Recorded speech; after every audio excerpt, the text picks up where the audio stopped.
ఒక్కసారి కొమ్మూరి గోల్డ్ కి కాల్ చేయండి. తాకట్లో ఉన్న మీ బంగారాన్ని విడిపించి మార్కెట్ ప్రైస్ కి వాళ్ళు కొనుక్కుని మిగతా డబ్బులు మీకు ఇచ్చేస్తారు. శ్రీకాకుళం టౌన్లో అంటే బలగ ఏరియాలో ఒక ల్యాండ్ ఇష్యూకి సంబంధించి అక్కడ జరిగిన ఒక ఫ్రాడ్ అంటే ఫేక్ డాక్యుమెంట్స్ పెట్టి దానికి రిజిస్ట్రేషన్ చేయడం, దానికి సంబంధించిన కేసుకి సంబంధించి ఈరోజు ఈ ప్రెస్ మీట్ పెట్టడం జరిగింది.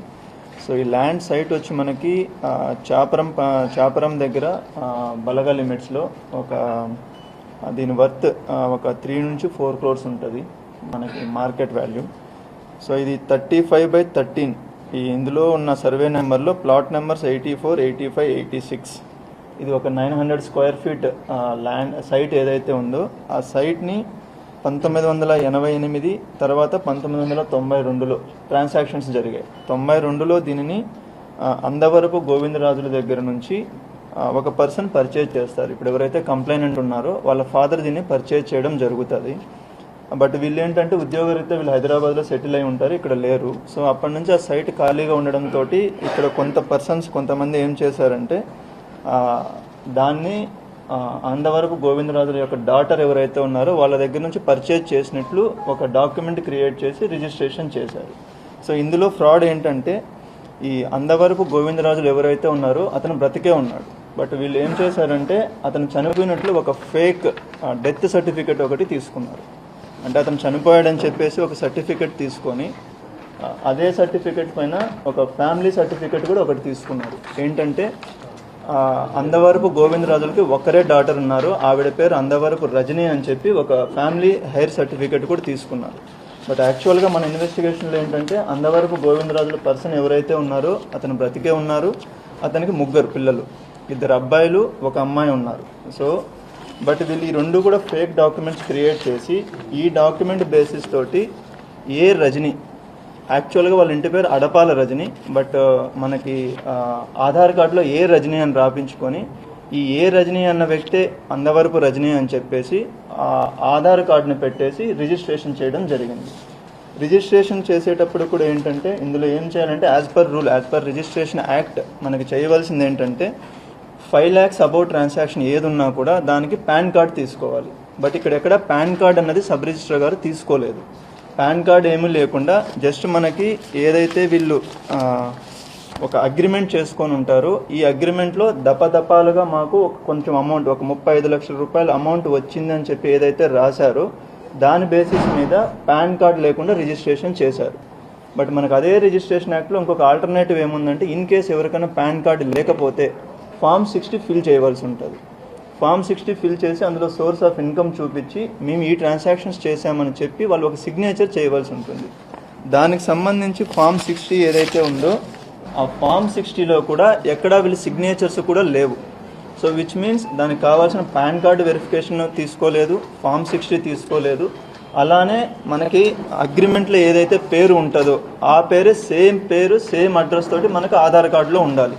ఆ మినిమం వెరిఫికేషన్ కూడా చేయకుండా సబ్ రిజిస్టర్ గారు ఎవరైతే ఉన్నారో అప్పుడు ఆమ్దాల వలస సబ్ రిజిస్టర్ ఎవరైతే ఉన్నారో దాన్ని రిజిస్ట్రేషన్ చేయడం జరిగింది. సో ఇది ఫర్దర్గా ఇన్వెస్టిగేట్ చేసినప్పుడు మనకి తెలిసింది ఏంటంటే ఎవరైతే ఇతను తెలుగు సతీష్ కుమార్ అన్న పర్సన్ ఎవరైతే ఉన్నారో ఈ పర్సన్ ఈజ్ ద మెయిన్ దీన్ని మొత్తాన్ని ఆర్గనైజ్ చేసి దీన్ని మొత్తాన్ని ఈ డాక్యుమెంట్స్ ఫేక్ డాక్యుమెంట్స్ క్రియేట్ చేయడం కావచ్చు, ఆ ఫేక్ డాక్యుమెంట్స్ పట్టుకొని దాన్ని మనకి సబ్ రిజిస్టర్ ఆఫీస్లోకి వెళ్ళి రిజిస్ట్రేషన్ చేయించడం కావచ్చు, ఇదంతా ఈ పర్సన్ చేయడం జరుగుతుంది.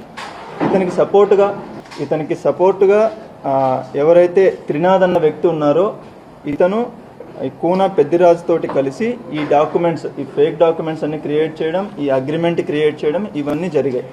దీనికి సంబంధించి ఎవరైతే రిసీవర్ అంటే పర్చేజర్ ఎవరైతే ఉన్నారో వీళ్ళు వచ్చేసి ఈ ఎక్స్ స్పీకర్గా ఎవరైతే వర్క్ చేశారో తమ్మినేని సీతారాం గారు అబ్బాయి తమ్మినేని వెంకట శ్రీరామ చిరంజీవి నాగ అలియాస్ నాని, ఈ వ్యక్తి నేమ్ తోటి రిజిస్ట్రేషన్ చేసుకోవడం జరిగింది ఇది. సో ఇందులో ఏంటంటే వాళ్ళు ఎవరైతే పర్చేజర్ బయ్యర్ ఉన్నారో ఆ నాని కావచ్చు, ఆ తమ్మినేని సీతారాం గారు కావచ్చు, వాళ్ళ స్పౌజ్ తమ్మినేని వాణి గారు ఎవరైతే ఉన్నారో వీళ్ళు 3 కలిసి వాళ్ళ కాలేజీలో ప్రైవేట్ డిగ్రీ కాలేజ్ ఏదైతే ఆమ్దాల వలసలో రన్ చేస్తున్నారో అందులో ఉన్న 4 లెక్చరర్స్ ఫ్యాకల్టీ మెంబర్స్ ఎవరైతే ఉన్నారో వాళ్ళని సాక్షి సంతకాలు పెట్టించారు ఈ 2 డాక్యుమెంట్స్లో. మనం ఎప్పుడైనా రిజిస్ట్రేషన్ చేసేటప్పుడు సాక్షి సంతకాలు ఎందుకు పెడతారంటే ఎవరైతే బయ్యర్ ఉన్నారో ఆ వ్యక్తి నాకు తెలుసు, అలానే ఎవరైతే సెల్లర్ ఉన్నారో అమ్ముతున్న వ్యక్తి కూడా నాకు తెలుసు అన్న దాని మీద సాక్షి సంతకాలు పెడతారు. బట్ ఈ నలుగురికి ఎవరికి సెల్లర్ ఎవరైతే రజనీ ఉన్నారో ఆ పర్సన్ పరిచయం లేదు, ఆవిడ ఎక్కడ ఉంటారో కూడా తెలియదు యాక్చువల్గా వీళ్ళకి. సో జస్ట్ వాళ్ళు పెట్టమని చెప్పారు కాబట్టి వీళ్ళు పెట్టేశారు. దీని అంతటికి కూడా ఏంటంటే ఈ రజనీకి కావచ్చు, వాళ్ళ అల్లుడు లక్ష్మణ్ రావు ఎవరైతే సతీష్ దగ్గర అసిస్టెంట్గా ఉన్నారో వాళ్ళకి కావచ్చు, సతీష్ గారికి కావచ్చు, పెద్దిరాజు గారికి కావచ్చు, వీళ్ళందరికీ కూడా అమౌంట్స్ పే చేయడం జరిగింది. వాళ్ళు ఎవరైతే తమ్మినేని సీతారాం గారు ఉన్నారో, తమ్మినేని వాణి గారు అండ్ నాని అలియాస్ నాని ఎవరైతే ఉన్నారో వీళ్ళు పే చేయడం అన్నది జరిగింది. దీనిలో మనకి రజనీ అన్న వ్యక్తి ఎవరైతే ఉన్నారో ఈవిడ యాక్చువల్గా ఒడిస్సా జైపూర్ అక్కడ నివసిస్తూ ఉంటారు వీళ్ళు. వాళ్ళకి సంబంధించిన అల్లుడు లక్ష్మణ్ రావు ఎవరైతే ఇక్కడ ఉన్నారో అతను ఇక్కడ లోకల్గా ఉంటాడు. ఇతని ద్వారా సతీష్ అన్న పర్సన్ వాళ్ళని తీసుకొని వచ్చి ఇక్కడ రిజిస్ట్రేషన్ చేయడం, ఇలా ఏవైతే వేకెంట్ సైట్లు ఉన్నాయో వాటికి ఫేక్ సర్టిఫికెట్స్ క్రియేట్ చేయడం, ఈ రిజిస్ట్రేషన్స్ అన్ని చేయించడం జరుగుతుంది. ఇందులో A2 సతీష్ ఎవరైతే ఉన్నారో ఇతని పైన ఆల్రెడీ మనకు శ్రీకాకుళం రూరల్ పోలీస్ స్టేషన్లో 2 కేసెస్ ఉన్నాయి. రీసెంట్గా ఒక 3 months బ్యాక్ ఏదైతే అక్కడ ఒక సైట్లో వేకెంట్ సైట్లో వెళ్ళి వీళ్ళు ఆక్యుపై చేయడానికి ట్రై చేస్తే అక్కడ పబ్లిక్ పట్టుకొని పోలీస్కి అప్పచెప్పిన కేసు ఏదైతే ఉందో ఆ కేసులో కూడా ఇతను ప్రథమ ముద్దాయి. సో మన ఈ ప్రెస్ మీట్ యొక్క ముఖ్య ఉద్దేశం ఏంటంటే ఈ వేకెంట్ సైట్స్ ఏవైతే ఉన్నాయో వాటిపైన ఫేక్ డాక్యుమెంట్స్, అంటే ఇప్పుడు ఎలాగైతే ఇక్కడ ఫేక్ డెత్ సర్టిఫికేట్ తీసుకున్నారు, ఫేక్ హైర్ సర్టిఫికేట్ తీసుకున్నారు, ఆధార్ కార్డును ఫోర్జడ్ చేశారు, వాటికి సంబంధించి ఒక లేని పర్సన్స్ని, అసలు ఆ ఫ్యామిలీతో సంబంధమే లేని ఒక పర్సన్ జస్ట్ బికాస్ ఆ సర్నేమ్ ఏ అని ఉంది చెప్పేసి, ఒక సర్నేమ్ ఏమో అందవరపు, ఇంకొక సర్నేమ్ ఏమో అడపాల, రెండింటికి సంబంధం లేదు. అలాంటి పర్సన్స్ని తీసుకొని వచ్చి ఇట్లా రిజిస్ట్రేషన్స్ చేసి యాక్చువల్ సైట్ ఓనర్స్ ఎవరైతే ఉన్నారో వాళ్ళకి ఇబ్బంది చేయడం అనేది జరుగుతుంది. సో మన ఇన్వెస్టిగేషన్లో తెలియంది ఏంటంటే ఈ సతీష్ కుమార్ అనే పర్సన్ ఎవరైతే ఉన్నారో ఇతను ఇలాంటివి ఇంకా కొన్ని చేశారు. మనకి ఇప్పుడు మన ఇన్వెస్టిగేషన్లో కొన్ని వచ్చే ఆ డీటెయిల్స్ అన్ని ఇప్పుడు చెప్పలేము. ఆ విక్టిమ్స్ ఎవరైతే ఉన్నారో వాళ్ళతో పోలీస్ అన్న వాళ్ళు మాట్లాడడం జరుగుతుంది. మీడియా ద్వారా అండ్ పబ్లిక్కి కూడా రిక్వెస్ట్ చేస్తున్నది ఏంటంటే ఇలాంటి ఇష్యూస్ మీకు ఏవైనా ఉంటే దయచేసి లోకల్ పోలీస్ స్టేషన్లో కంప్లైంట్స్ ఇవ్వండి. ఇస్తే దాన్ని ప్రాపర్గా డాక్యుమెంటేషన్ అన్ని వెరిఫై చేసి దాన్ని చేయడం అన్నది జరుగుతుంది. సో ఈ కేసుకి సంబంధించి ఈరోజు మొత్తం మనము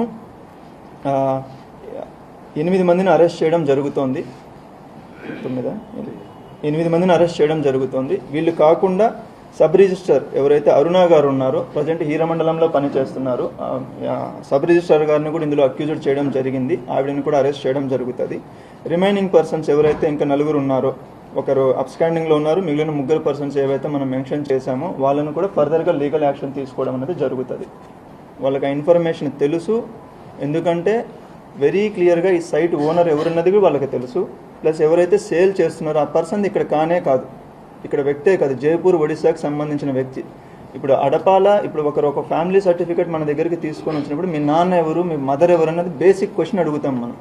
అందులో వెరీ క్లియర్గా మా నాన్న అందవరపు గోవిందరాజులు అన్న పేరు రాసి ఉంటే ఆ పర్సన్ బ్రతికే ఉన్నారు. ఆ పర్సన్ ఎవరన్నది మీకు అందరికీ తెలుసు. ఇక్కడ నేను చెప్పాల్సిన అవసరం కూడా లేదు. ఇక్కడ లోకల్గా ఏమని పిలుస్తారు, ఎందుకంటే అతనేం అన్నోన్ పర్సన్ కూడా కాదు, అందరికీ తెలిసిన పర్సనే అతను. సో అంత క్లియర్గా ఉన్నప్పుడు ఇది క్లియర్ క్రిమినల్ కన్స్పిరసీ. ఆ సైట్ ఏదైతే ఉందో అది తీసుకోవడానికి బోత్ పర్చేజర్ ఎవరైతే ఉన్నారో అతను కావచ్చు, సెల్లర్లో ఇదంతా చేశారు. దీన్ని మొత్తాన్ని ఆర్గనైజ్ చేసింది అటు సైడ్ బయ్యర్ సైడ్ ఆ వ్యక్తి అయితే, సెల్లర్ సైడ్ సతీష్ అన్న వ్యక్తి. ఆ పర్చేజ్ చేసిన వాళ్ళు ఎవరైతే ఉన్నారో తమ్మినేని చిరంజీవి నాగ అలియాస్ నాని అండ్ దీనికి మొత్తానికి కన్స్పిరసీ కింద ఎవరైతే తీసుకొని వచ్చారో తమ్మినేని సీతారాం గారు, తమ్మినేని వాణి గారు, వీళ్ళు కూడా ఈ కేసులో అక్యూజ్డ్. వీళ్ళపైన కూడా మనకి చట్టపరంగా చర్యలు తీసుకోవడం అనేది జరుగుతుంది.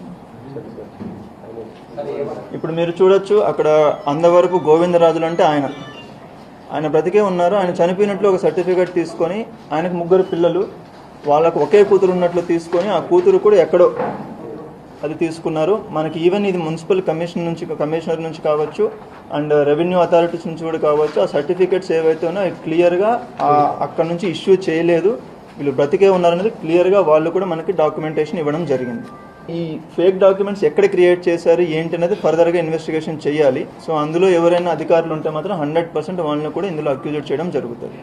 సో A1, A2, A3 అనేది అది పెద్ద ఇంపార్టెంట్ కాదు.